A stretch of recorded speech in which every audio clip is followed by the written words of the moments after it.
Finalmente oggi al San Giovanni di Dio arriva la nuova risonanza magnetica, un fatto sicuramente importante. Ecco, quanto è costata, quali sono i tempi di l'utente e il paziente potrà usufruirne? Allora, sulle caratteristiche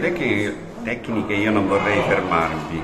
vorrei solo dirvi che la direzione strategica, qua c'è anche il dottore Mazzara e il dottore Castarà, ha già addirittura arrivo, quindi avrete altre notizie, altre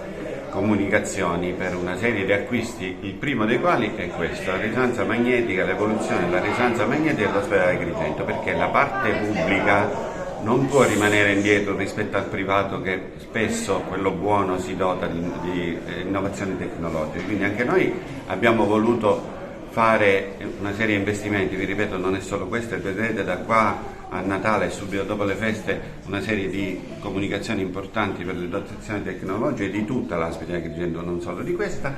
Volevo che oggi assieme a noi fossero presenti il fisico sanitario, il radiologo, il medico nucleare e il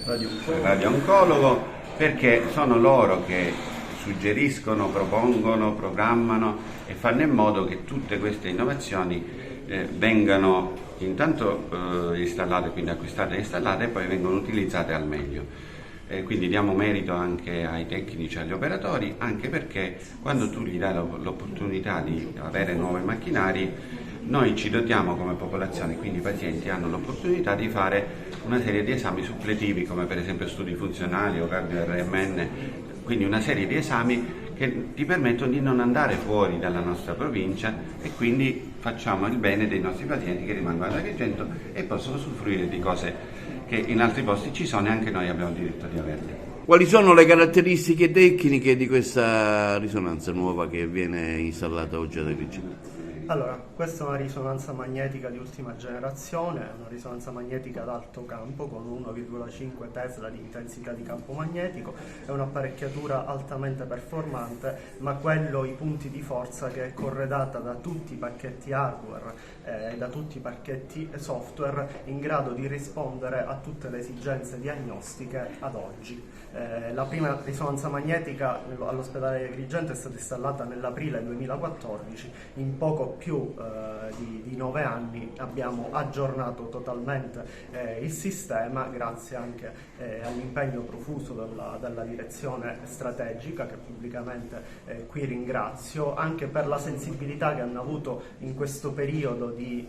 vacazio dell'apparecchiatura. La risonanza magnetica è un apparecchio molto complesso che necessita diverse settimane per una corretta ed adeguata installazione, e durante questo periodo è stato preso a noleggio un apparecchio mobile allocato nel parcheggio esterno, che ha evitato di creare disservizi all'utenza sia interna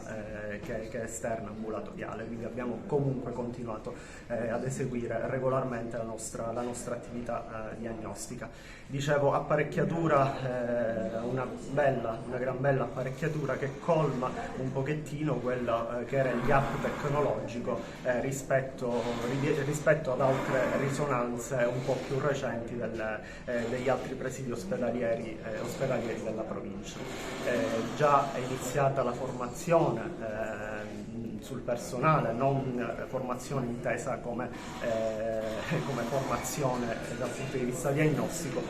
bensì più che altro acquisire quella confidenza con i nuovi pacchetti software, che sono totalmente diversi rispetto alla vecchia apparecchiatura. Già abbiamo iniziato oggi con l'esecuzione degli esami, e continueremo così avanti per la nostra regolare attività. Con i tempi d'attesa come siamo per una risonanza? Allora, con i tempi di attesa per l'utenza esterna, anche questo la direzione strategica ha messo in atto tutte quelle iniziative necessarie ad abbattere quelle che sono le liste d'attesa. Sono abbastanza lunghe, ma non è un problema che riguarda sicuramente solo l'ospedale di Agrigento, è un problema che riguarda tutta la regione Sicilia, ma anche oltre lo stretto abbiamo gli stessi identici problemi, anche a volte peggiori di quello che è la nostra situazione regionale. L'impegno della direzione e l'impegno nostro, insomma, stiamo cercando quantomeno di arginare questo fenomeno dei lunghi dei lunghi tempi d'attesa,